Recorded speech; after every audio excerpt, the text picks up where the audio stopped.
சபைகளின் நடுவே உலாவுகிற ஆண்டவராகிய இயேசு கிறிஸ்துவின் பெயரில் அன்பின் வாழ்த்துக்கள். இந்த நாளிலும் ஆண்டவருடைய வார்த்தையை தியானிக்கும்படி நாம் ஜெபம் செய்வோம்.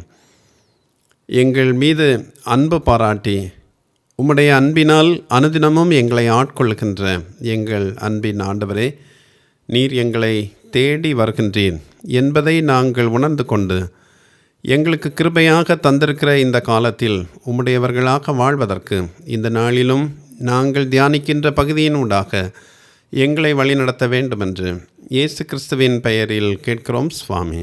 ஆமேன்.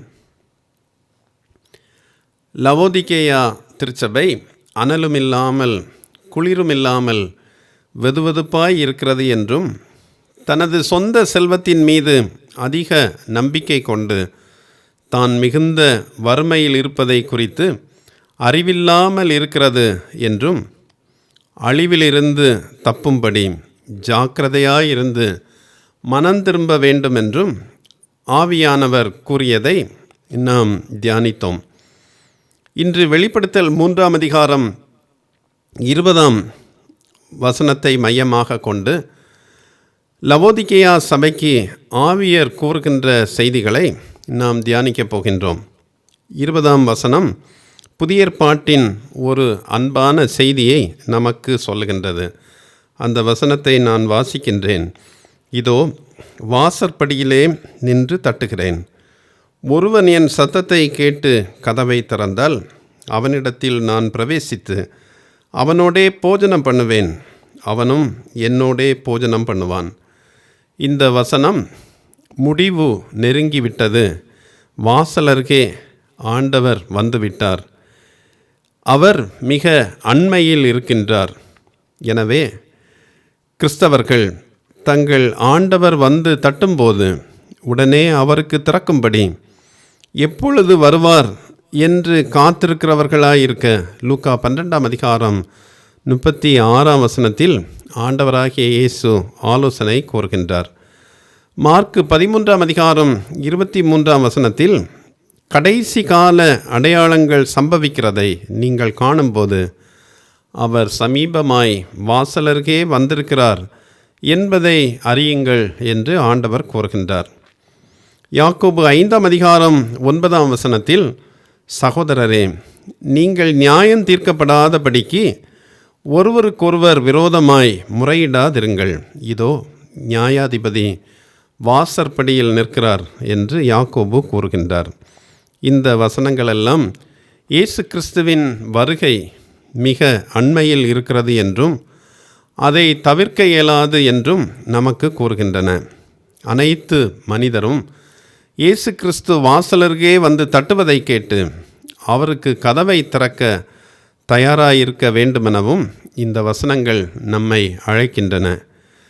கிறிஸ்து வாசலருகே நின்று தட்டி கொண்டிருக்கின்றார் என்கின்ற செய்தி கிறிஸ்தவ சமயத்தின் 3 ஆழமான உண்மைகளை நமக்கு சொல்லுகின்றன. அந்த உண்மைகளை நாம் தியானிக்கப் போகின்றோம். முதலாவதாக, இந்த அழைப்பு அல்லது இயேசு கிறிஸ்து வாசலருகே நிற்கிறார் என்கின்ற இந்த செய்தி கிறிஸ்துவினுடைய கெஞ்சல், ப்ளீடிங் ஆஃப் கிரைஸ்ட் என்பதை நமக்கு தெரிவிக்கின்றது. கிறிஸ்து மனித இதய வாசலருகே நின்று தட்டுகிறார். கிறிஸ்தவத்தின் சிறப்பு கடவுள் மனிதனை தேடுகிறார் என்கின்ற செய்தியாகும். பிற சமய கடவுளர்கள் இருக்கும் கோயில் அருகே சென்று அந்த கடவுளர்களுடைய வாசல்களை தட்ட வேண்டும். மனிதன் அந்த கோயில்களின் அருகே சென்று வாசலை தட்டுகிற பொழுதுதான் அந்த கடவுளர்கள் அவனுக்கு அருள் பாவிக்கிறார்கள். ஆனால் கிறிஸ்து மனிதனை தேடி வருகின்றார். அவன் இதய வாசலருகே நின்று மனித இதயத்தை தேடிக்கொண்டிருக்கின்றார். மென்ட்ரோஃபியாரே என்கின்ற யூத அறிஞர் தம்மை தேடாத, தம்மை விட்டு தூரம் சென்ற பாவியான மனிதனை தேடி கடவுள் வருகிறார் என்கின்ற செய்தி எந்த யூத ரபிகளாலும் தீர்க்கதரிசிகளாலும் கூறப்படவில்லை என்று கூறுகின்றார். 12ஆம் நூற்றாண்டில் வாழ்ந்த தூய பெர்னார்ட் தமது துறவற மடத்தில் உள்ள துறவிகளுக்கு போதிக்கையில் எவ்வளவு அதிகாலையில் அல்லது இரவு நேரங்களில் எழுந்து சிற்றாலயத்தில் நீங்கள் வந்து கடவுளை நோக்கி ஜெபிக்க சென்றாலும் அங்கே நீங்கள் வருவதற்கு முன்பதாக உங்களுக்காக காத்திருக்கும் இயேசுவை காணலாம் என்று கூறுகின்றார். இங்கு பாவமுள்ள மனிதனின் இதயத்தை தேடிக்கொண்டிருக்கும் கிறிஸ்துவின் அன்பை நாம் காண்கின்றோம். நமது இதயத்தில் தங்க ஆவலாயிருக்கும் இயேசுவுக்கு நமது இதயத்தில் இடம் இருக்கிறதா என்பதை சிந்தித்து பார்க்க ஆண்டவர் அழைக்கிறார். அன்போடு வேண்டும் ஆண்டவருக்கு இதுவரை இடமில்லை என்கின்ற நிலை இருக்குமாயின் இந்த நாளிலாகிலும் அவருக்கு இடமளிக்க ஆண்டவர் நம்மை அழைக்கிறார். கிறிஸ்து வாசலருகே நின்று தட்டி கொண்டிருக்கிறார் என்கிற செய்தி நமக்கு சொல்லுகின்ற இரண்டாவது உண்மை கிறிஸ்துவினுடைய சலுகை, ஆஃபர் ஆஃப் கிரைஸ்ட். 20ஆம் வசனத்தின் பின்பகுதியை பாருங்கள். வாசலருகே நின்று தட்டி கொண்டிருக்கிறேன். ஒருவன் என் சத்தத்தை கேட்டு கதவை திறந்தால் அவனிடத்தில் நான் பிரவேசித்து அவனோடே போஜனம் பண்ணுவேன். போஜனம் பண்ணுவேன் என்பதற்கு பயன்படுத்தப்பட்டிருக்கும் கிரேக்க வார்த்தை டெய்ஃப்னைன் என்பது. அதனுடைய பெயர் சொல் டெய்ஃப்னோன். கிரேக்கர்கள் ஒரு நாளைக்கு நம்மை போன்று 3 வேளை உணவு உண்கின்றவர்கள். காலை உணவு நாம் பிரேக்ஃபாஸ்ட் என்று சொல்கின்றோம், அவர்கள் அக்ரட்டிஸ்மா என்று சொல்கின்றார்கள். இந்த காலை உணவின் போது கூடுதலும் ரொட்டியை ஒயினில் தேய்த்து சாப்பிடுவது அவர்களுடைய வழக்கம். மதிய உணவை அரிஸ்டோன் என்று கூறுகின்றார்கள். ஒருவர் மதிய உணவுக்காக வீட்டுக்கு செல்ல மாட்டார்கள். வேலை செய்கிறவர்கள், அலுவலகத்திலும் பள்ளியிலும் இருக்கிறவர்கள் அந்த உணவை ஒரு வேலைக்கு ஏற்ற உணவு போல, நாம் பிக்னிக் அல்லது டூர் செல்கிற பொழுது ஒரு பார்சலை கொண்டு செல்வது போல ஒரு சிறிய ஒரு பொட்டலமாக அல்லது ஒரு ஸ்நாக்ஸ் அண்ட் டீ போல ஒரு சிறிய அளவில் அதை வைத்து கொள்கிறார்கள். சிலர் கடைகளிலோ வழியோர உணவகங்களிலோ இந்த உணவை உட்கொள்கின்றனர். மாலை உணவுக்கு டெய்ஃப்னோன் என்று பெயர். இதுதான் ஒரு நாளினுடைய சிறந்த உணவு. இந்த உணவை கிரேக்கர் ஒருவர் தவறவிட மாட்டார்கள். அநேகமாக கிரேக்கர்கள் குடும்பத்தோடு அமர்ந்து உணவு உண்ணுகின்ற வேளை இந்த மாலை உணவு. போஜனம் பண்ணுவேன் என்பதற்கு இந்த வசனத்தில் ஆவியானவர் பயன்படுத்துகின்ற கிரேக்க வார்த்தை டெய்ஃப்னோன் என்பது. அப்படியானால் கிறிஸ்து நம்மோடு தங்கி குடும்பத்தோடு இணைந்து உணவு உண்டு உறவு கொள்ள விரும்புகிறார். ஆண்டவர் நம்மோடு தங்கி நமது இல்லத்தில் பந்தி அமர்ந்தால் நமது வீடு எப்படி இருக்கும் என்பதை சிந்தித்து பார்க்க இந்த நேரத்தில் நாம் அழைக்கப்படுகிறோம். சகேயுவின் வீட்டில் ஆண்டவர் தங்கும்படி போனவுடன் சகேயு சொல்கின்றார், ஆண்டவரே, என்னுடைய ஆஸ்திகளில் பாதியை ஏழைகளுக்கு கொடுக்கிறேன் என்று அவனுடைய தவறுகளையெல்லாம் அறிக்கை செய்து அந்த ஆண்டவர் அவனோடு தங்கி மகிழ வேண்டும் என்று தன்னுடைய குடும்பத்தை முழுவதுமாக அவருடைய சமூகத்தில் அர்ப்பணிக்கிறார்.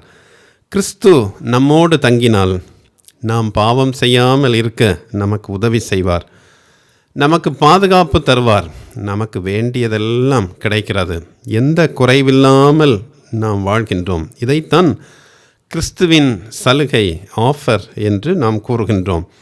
கிறிஸ்து இலவசமாக நன்மைகளை தர நமக்காக நம் கதவருகே காத்து நிற்கின்றார்.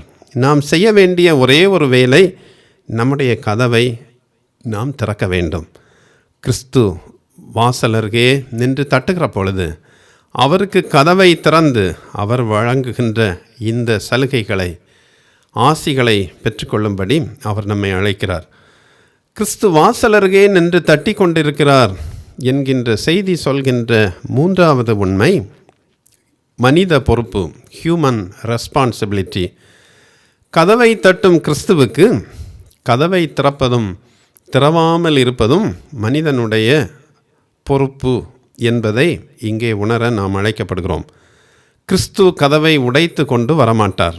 அவரை நாம் தான் அழைக்க வேண்டும். லூக்கா 24:28 எம்மாவூருக்கு செல்லும் சீஷர்களோடு அந்த சாலையில் நடந்து சென்ற ஆண்டவர் மாலை நெருங்கியவுடன் தூரமான இடம் செல்வது போல தம்மை காண்பிக்கிறார் என்று அந்த வசனத்திலே படிக்கிறோம். அவரை வருந்தி அழைத்த பொழுது அவர்களோடு சென்று அவர் போஜனம் அருந்துகிறார். வருந்தி அழைக்கும் போது மட்டுமே அவர் நம்முடைய இதயத்திற்குள் வருகின்றார். உலகின் ஒளி என்கின்ற புகழ்பெற்ற ஓவியத்தை வரைந்தவர் ஹோல்மன் ஹண்ட் என்கின்ற ஓவியர்.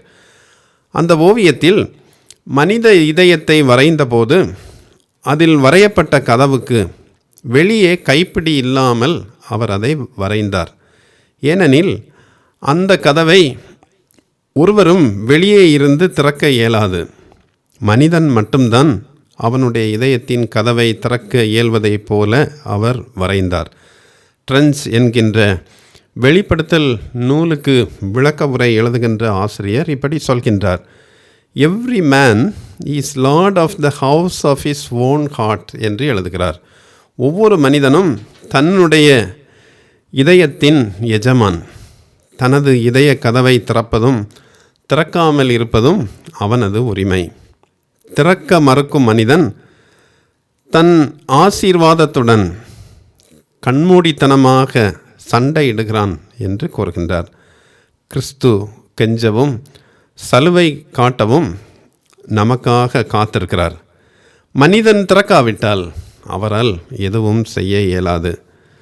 நம்முடைய வாழ்வில் ஆண்டவர் கதவை தட்டிக்கொண்டே இருக்கிற பொழுது அந்த கதவை திறந்து அவருக்கு நாம் இடமளித்து அவர் தருகின்ற ஆசிகளை பெற்றுக்கொள்வதற்கு இந்த நாளில் ஆண்டவர் நம்மை அழைக்கிறார். நம்மை தேடி வரும் கடவுளின் அன்புக்கு செவிமடுப்போராக நம் கதவை திறந்து அவரோடு பந்தி அமர்ந்து ஆசி பெற ஆண்டவர் நம்மை வழி நடத்துவாராக. ஆமேன். ஜெபிப்போம். எங்களுக்காக கதவருகே காத்து நிற்கின்ற எங்கள் அன்பின் ஆண்டவரே, நீர் எங்களுக்கு ஆசி தரவும் உம்முடைய சலுகைகளை தந்து எங்களை வாழ்விக்கவும் நீர் காத்திருக்கிறேன். எங்களுடைய பாவங்களை எல்லாம் விடுத்து உம்மோடு இணைந்து நாங்கள் பந்தி அமர்ந்து நீர் வைத்திருக்கிற மகிழ்வை பெற்றுக்கொள்ளத்தக்கதாக இந்த நாளில் எங்கள் ஒவ்வொருவரையும் நாங்கள் அர்ப்பணிக்கிறோம். இந்த லெந்து நாட்களில் இன்னமும் உம்மோடு நாங்கள் இணைந்து வளர்வதற்கு உம்முடைய வசனங்கள் எங்களை இன்னமும் தூண்டட்டும். இயேசு கிறிஸ்துவின் பெயரில் இவைகளை கேட்கிறோம் சுவாமி. ஆமேன்.